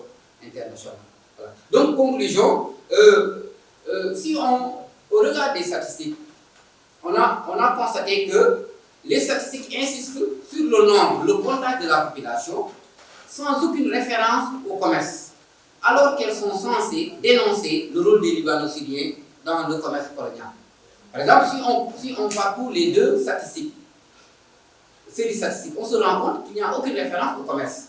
Et pourtant, l'objet de ces statistiques, c'est de montrer la propagation, l'envahissement, n'est-ce pas, du commerce colonial par les Libanons-Syriens. Donc, on peut dire véritablement qu'il y a une certaine instrumentalisation des statistiques pour provoquer une décision politique. Voilà. Donc, les chiffres sont loin d'être neutres parce qu'ils portent en eux les intentions de leurs auteurs. C'est parce que l'objectif qui était visé, c'était quoi? C'était le déclassement social et la marginalisation économique de la communauté libano-syrienne. Donc, je vous remercie. Donc, grand merci pour cet exposé très fouillé, très riche. Et nous allons donner la parole au docteur Éric Marcel Onana de l'Université de Yaoundé, qui va nous parler des origines de la statistique coloniale au Cameroun sous domination française. Bonjour à tous, vous m'entendez? Oui, on t'entend. D'accord, merci. Alors, bonjour à tous, je vous remercie de m'avoir passé la parole. Je salue également tous les panélistes et tous ceux qui nous écoutent en ce moment. Et je voudrais rapidement dire merci à l'équipe d'organisation d'avoir accepté ma proposition. Et puisque, monsieur le modérateur, vous avez évoqué le nom d'André Onana, je voudrais profiter pour saluer également tous les lions de la Teranga et surtout tous les lions de la culture sénégalaise et mes préférés aussi, Youssou N'Dour, Viviane Chidid et j'en passe, Kumba Gawlo, Diallo, Ismaël. Si vous pouviez, s'il vous plaît, leur passer mon bonjour, c'était juste une parenthèse. Alors, en termes de parenthèse également, je voudrais peut-être conseiller à Béatrice, puisqu'elle se trouve au Sénégal, de ne pas hésiter de consommer ce que nous appelons au Cameroun, le riz sénégalais. Je ne sais pas si c'est la même appellation là-bas, c'est un plat très apprécié au Cameroun. Une sorte de riz mélangé avec chou, de la viande, du manioc. Donc, voilà. Une fois que je l'ai dit, je vais rapidement. Alors, l'étude que je m'en vais présenter est intitulée « Aux origines de la statistique au Cameroun sous administration française, le service local de statistique générale 1938-1952 ». Alors, en guise d'introduction, on peut juste retenir que l'histoire de la statistique au Cameroun est marquée par trois grandes périodes distinctes. Une période coloniale très mal connue et une période précoloniale très mal connue et une période coloniale coloniale marquée par deux temps forts, dont celui du protectorat allemand et celui du mandat à la tutelle franco-britannique. Enfin, la période de post-indépendance. Cette communication porte sur l'institutionnalisation et la politique statistique durant le mandat et la tutelle française au Cameroun oriental. Pour essayer de mettre tout le monde au même niveau, le Cameroun a été un protectorat allemand. Et après la Première Guerre mondiale, il a été constitué en butin de guerre partagé par la France et la Grande-Bretagne en mars 1916, par ce qui a été convenu d'appeler le condominium franco-britannique, où la Grande-Bretagne a occupé le 5e du territoire et la France les 4/5. C'est à la suite du traité de Versailles que la France et la Grande-Bretagne ont obtenu le mandat et de le conduire vers les chemins du développement. Ce mandat a plus tard été constitué en tutelle après la création de l'ONU, de l'Organisation des Nations Unies. Alors, si vous suivez l'actualité, vous avez certainement entendu parler au Cameroun de la crise du nord-ouest et du sud-ouest, et éventuellement, ou de la crise anglophone, et éventuellement cela provient de ce partage-là. Et cette crise-là, aujourd'hui, à mon avis, n'est qu'un choc de deux systèmes qui essayent de se mettre ensemble. Alors, trois questions vont meubler l'étude dans notre étude. Alors, dans quel contexte arrive et s'installe le premier service de statistique au Cameroun? Quelles ont été les évolutions institutionnelles et politiques du service de statistique? Comment et dans quel contexte ont été confectionnés les chiffres de la période? Le plan que nous avons élaboré essaye d'apporter respectivement des réponses aux questions posées. Donc, en grand 1, il va s'agir de la statistique comme une aventure commune entre la France et ses colonies. Là, c'est une interrogation. En 2, l'on parlera de la question de la légitimité statistique et de l'autonomie du service local de statistique générale. En grand 3, on essaiera d'expliquer comment on est parti des chiffres pour l'imposition à la confection d'un annuaire statistique. Alors, l'institutionnalisation de la statistique en Afrique francophone peut-elle être considérée comme une aventure commune entre la France et ses colonies? Ce que l'on peut retenir, c'est que cette institutionnalisation s'est construite à la suite d'une série d'événements ayant participé à la fourniture des rapports chiffrés dans les territoires d'outre-mer. Et au début du XXe siècle, la France disposait d'un vaste empire colonial, mais d'aucune donnée statistique. Et en 1909, Miles Lacroix, alors ministre du Commerce extérieur, des productions agricoles et industrielles des colonies françaises, a réclamé en vain dans une circulaire adressée à l'attention des services administratifs et techniques une soixantaine de tableaux statistiques. 13 années plus tard, et précisément en 1922, André Lochard, qui dirige les mines et les services d'Indochine, a créé en Noël la statistique générale d'Indochine. Parallèlement, il s'est mis en place en France, au ministère des Colonies, une cellule statistique. Pendant 14 ans, cette cellule, dotée de 2 statisticiens uniquement, a abouti à la publication du premier annuaire statistique de l'Afrique occidentale française en 1936. Au vu du fait que l'ensemble des chiffrages fournis était très incertain, le Conseil supérieur de la statistique, conscient des lacunes, a créé un comité traitant des questions relatives aux statistiques coloniales. Et en 1938, il a émis un vœu demandant la création des services locaux de statistiques dans le plus grand nombre de territoires d'outre-mer. Mais l'insuffisance de la documentation relative aux colonies demeura flagrante. Malgré l'usage de véritables rapports statistiques coloniaux, l'administration française a pris tout son temps pour la mise en place effective d'une structure. Et en 1939, un décret-loi a fini par créer en France un service de documentation et de statistiques économiques. Son rôle, encore mal défini, a encore accordé peu de place à la statistique et aux statisticiens. Ce service n'a pas tardé à disparaître puisqu'il n'a duré que 2 ans. En remplacement du service de documentation, il est créé le 11 octobre 1941 un service national de statistiques. C'est un organisme unique chargé de rassembler les informations statistiques nécessaires à la politique géographique, économique et sociale du gouvernement français.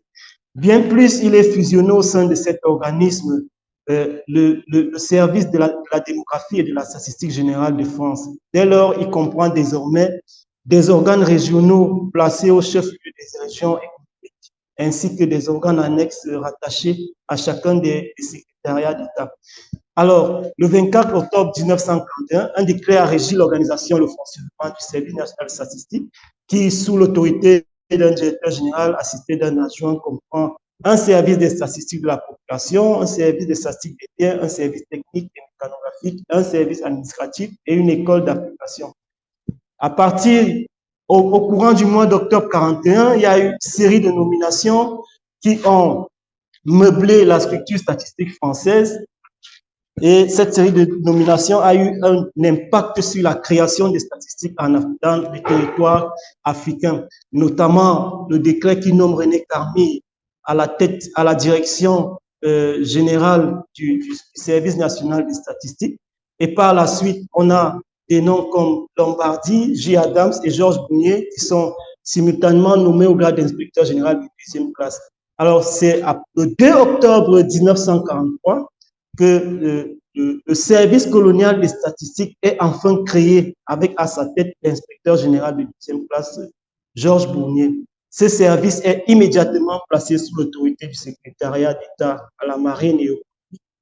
Son personnel est composé de 3 administrateurs, 3 attachés, 3 commis détachés du SNS, 3 secrétaires et 2 dactylographes. Dès cette période, l'on note des avancées significatives. Par exemple, dès le mois d'avril 1945, le premier service de statistique générale de l'Afrique noire est mis en place à Yaoundé. Il est suivi plus tard par le service fédéral de statistique de Dakar et de Brazzaville.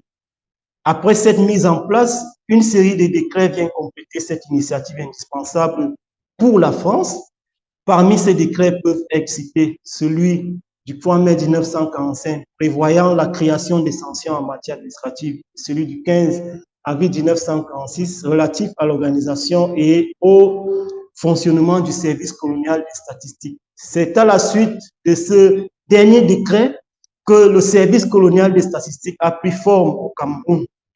En effet, c'était le 20 octobre 1946 par un arrêté numéro 42-41 que Robert de la Vignette, haut commissaire de la République française, crée un service local de la statistique générale pour le Cameroun. Il y a inscrit dans son titre premier 3 articles, dont le premier crée au Cameroun un service local de statistique générale qui doit fonctionner dans les conditions générales établies par le décret du 15 avril 1946. Le second article fixe son siège à Douala, tandis que le troisième le rattache administrativement au commissariat de la République française et techniquement au service des statistiques, au service colonial des statistiques du ministère de la France. Parallèlement, l'Institut national de la statistique et des études économiques, en abrégé l'INSEE, nouvellement créé pour la métropole et pour la France d'outre-mer, et qui s'occupe des jeunes administrateurs et attachés, s'attelle à faire vivre les services nouvellement créés dans des conditions institutionnelles très variables, surtout en fonction de l'évolution du contexte international, du contexte intercolonial et surtout des statuts des différents territoires. Donc, compte tenu de l'ampleur que prend le service national de statistique en France et des attentes et des commandes de chiffrage venues des pays, il fallait tout au moins à la tête du SLG nouvellement créé au Cameroun un homme du métier et le contexte imposé par la guerre fait porter le choix vers les ingénieurs de l'école polytechnique qui sont des promoteurs d'une culture politique et technique d'un État ingénieur qui se déploie pendant les périodes de guerre dont l'objectif principal est la centralisation organisée des forces productives. C'est dans cette optique que Gérard Théodore, un jeune administrateur de lycée, est nommé chef service du service local de statistique générale au Cameroun.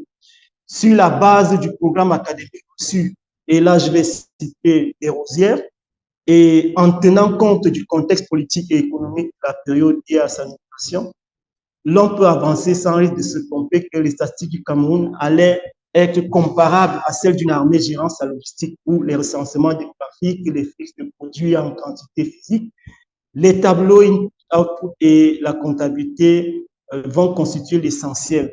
Alors, c'est à ce niveau que se pose la question de la légitimité statistique et de l'autonomie du service local de statistique générale. À ce sujet, il faut simplement retenir, en citant une fois de plus Desrosières, que dès la fin de la Deuxième Guerre mondiale, la critique sociale a de manière globale pris appui sur des arguments statistiques.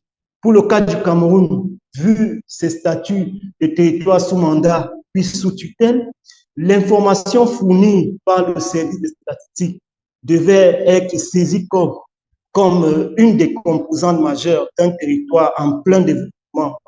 L'idée étant de rendre possible les comparaisons de son développement auprès de la future Organisation des Nations Unies, dans le but de démontrer les progrès.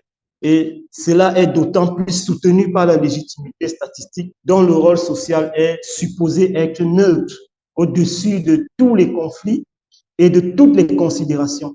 À ce niveau, on va rapidement énumérer quelques titres qui ont régi le fonctionnement du service. Alors, il faudra savoir que le service est techniquement rattaché au service colonial des statistiques de la France, mais il exerce les actions confiées au service colonial des statistiques. Il collabore avec les spécialistes de chaque domaine afin de déterminer les méthodes propres à assurer la qualité des statistiques. Il rassemble, établit, centralise et exploite les statistiques de toute nature et de provenance et en assure éventuellement la publication. Il filtre les demandes de renseignements, il coordonne l'action statistique des directions et différents services du territoire, des administrations publiques, des organismes privés d'intérêt général en vue de l'utilisation des statistiques. Alors, pour un meilleur fonctionnement du premier service statistique Cameroun, et ce d'après les textes, le programme des activités du service local statistique général est arrêté chaque année. Il est exécuté en priorité sur les autres travaux qui peuvent avoir été demandés au service.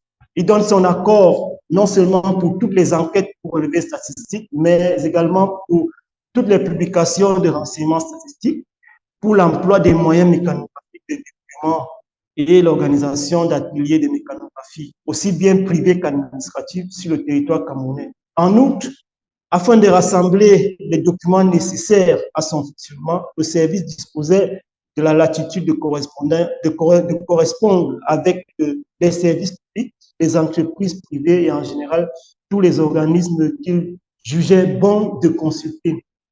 Sur la question de l'autonomie du service local de statistique générale, alors on va tout simplement noter qu'en 1949, 3 ans après la prise de fonction de Gérard Théodore, un nouveau commissaire est nommé au Cameroun en la personne de Jean-Louis-Marie-André Soukado.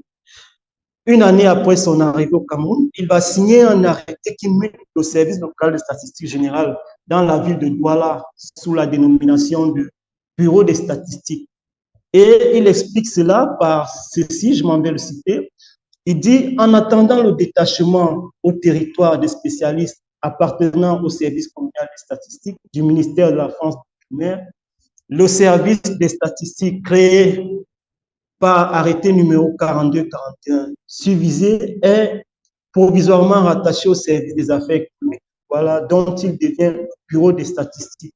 Les dispositions de l'arrêté 42-41 du 20 novembre 1946 restent applicables en ce qui concerne le fonctionnement du bureau des statistiques, du service des affaires économiques de Douala. Donc, en résumé, le service local des statistiques générales est devenu le bureau des statistiques sans avoir changé d'apparence. Il appartient désormais au service des affaires économiques et par conséquent au ministère français des affaires économiques.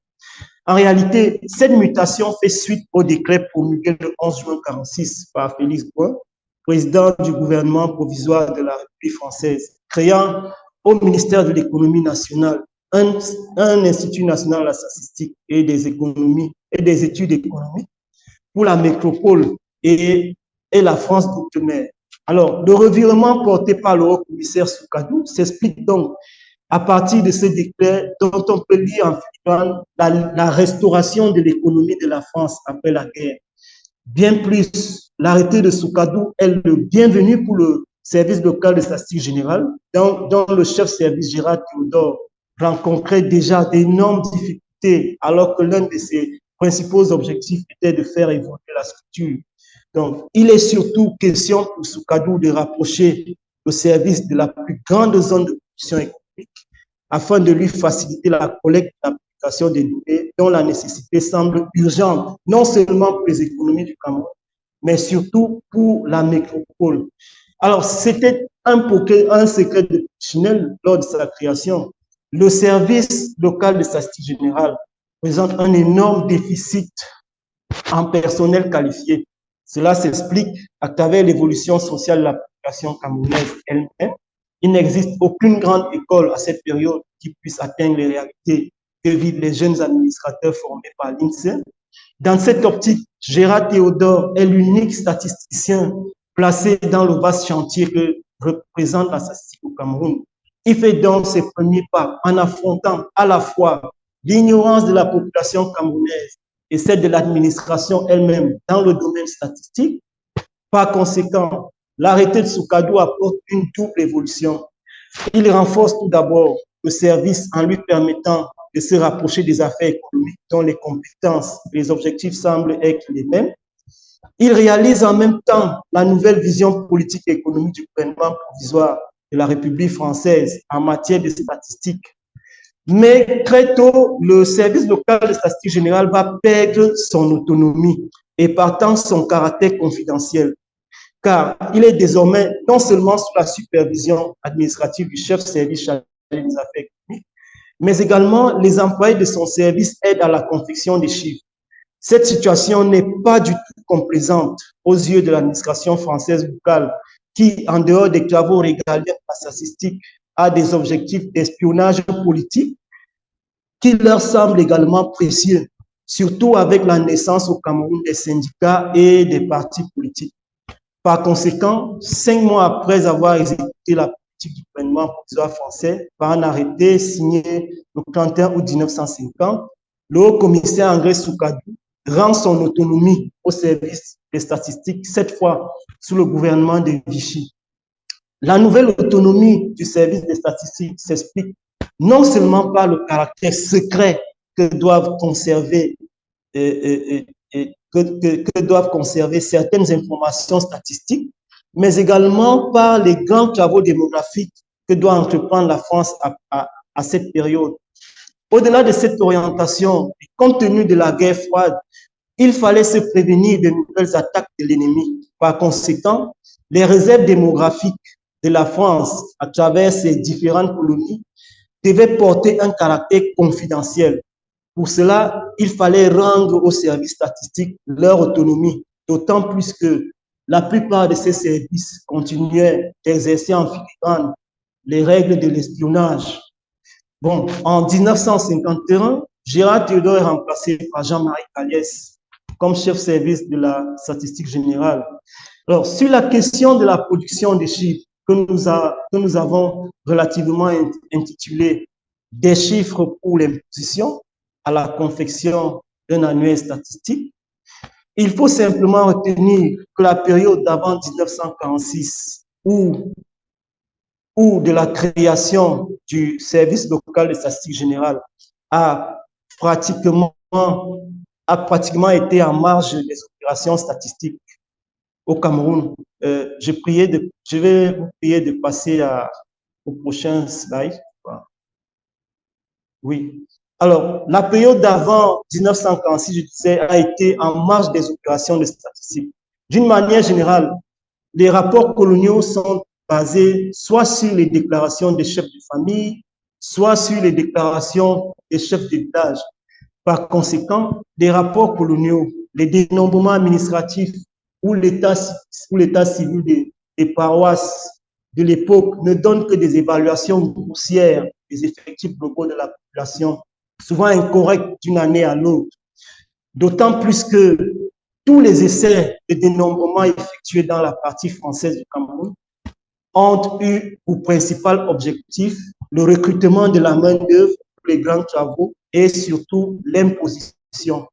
Alors, on pouvait particulièrement et aisément comprendre la réticence et la méfiance qui se sont installées dans les esprits de la population camerounaise vis-à-vis des opérations de comptage ou de dénombrement et plus tard des véritables opérations statistiques. Ceci malgré la loi sur le secret statistique qui vint quelques années plus tard. Et c'est dans ce contexte que Gérard Théodore effectue ses premiers travaux au Cameroun. Il réalise donc le tout premier annuaire statistique du Cameroun qui est paru à Paris en novembre 1947. À partir de cette date, la statistique au Cameroun oriental a connu une lueur d'espoir. D'ailleurs, la note d'avertissement de l'annuaire statistique n'en dit plus que ce qui suit. Les principales sources sont les rapports annuels des services, mines, chemin de fer, compte définitif de la direction des finances, services du domaine, etc.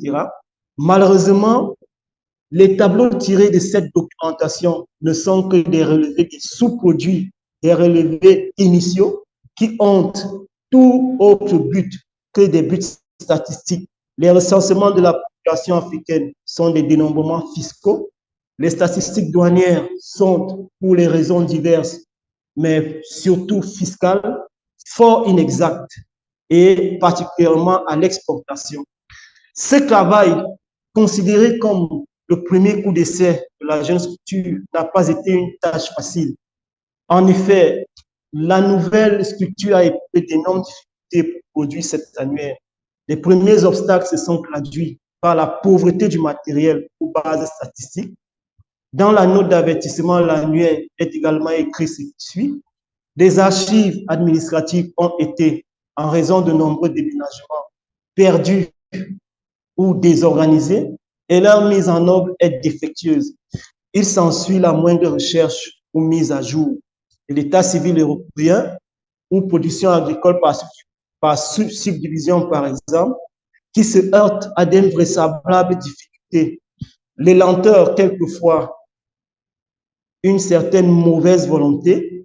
Les statistiques du service judiciaire n'ont pas encore été fournies par dans les formes demandées et ont paralysé fréquemment ces efforts, ces lenteurs ont fréquemment paralysé les efforts du service de statistiques. En réalité, les indicateurs évoqués portent un caractère flou, non exhaustivement défini.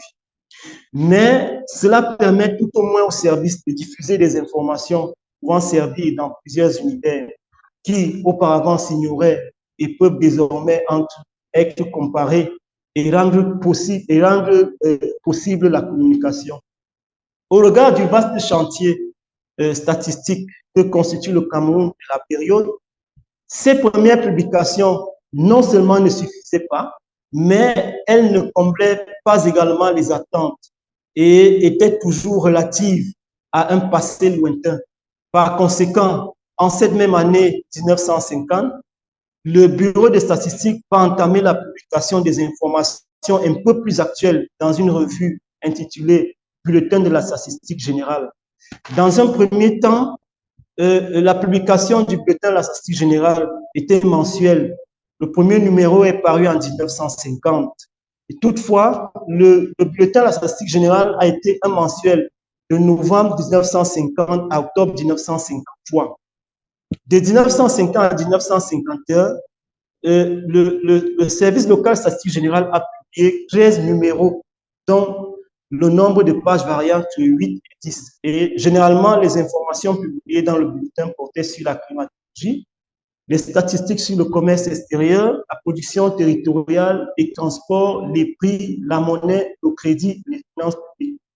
Alors, certes, le service local statistique général, en 6 années d'existence, avait déblayé le vaste chantier statistique au Cameroun oriental et les informations statistiques portaient déjà un caractère beaucoup plus actuel. Mais de grands défis, à l'instar des recensements démographiques au sens propre du terme, attendaient encore d'être relevés par la statistique coloniale au Cameroun. Bien plus, il fallait également arrimer le service à l'évolution de la technologie afin de faciliter la tâche au personnel. Cela est donc arrivé en 1952 lorsque le service local de statistique générale a passé le témoin au service général de la statistique et de la mécanographie, encore plus évolué et beaucoup plus étendu. En conclusion, l'évolution historique de la statistique au Cameroun oriental est intimement liée aux intérêts de la France dans ce territoire. On va faire des constats, comme plus la métropole était dans le besoin pour éprouver des difficultés sur les plans de politique intérieure et extérieure, mieux la statistique au Cameroun évoluait. Plus la métropole voulait contourner ses ennemis, mieux la technologie en matière de statistique au Cameroun sous tutelle se portait. Plus la métropole présentait un besoin de données statistiques fiables, mieux la statistique au Cameroun sous tutelle était nantie d'experts. Plus l'exploitation du Cameroun exhibait des enjeux et défis colossaux, mieux la statistique se portait. Alors, je vous remercie pour votre aimable attention et je reste ouvert à vos questions et critiques. À ceux qui veulent apprendre pour poser des questions ou faire des commentaires, déjà sont inscrits le lieutenant-colonel Neiko Samb, conservatrice de la réserve d'Avifol du Gaël, qui voudrait prendre la parole. Il y aura aussi Madame Anne Sow du ministère de l'Éducation qui gère l'annuaire des statistiques du ministère de l'Éducation.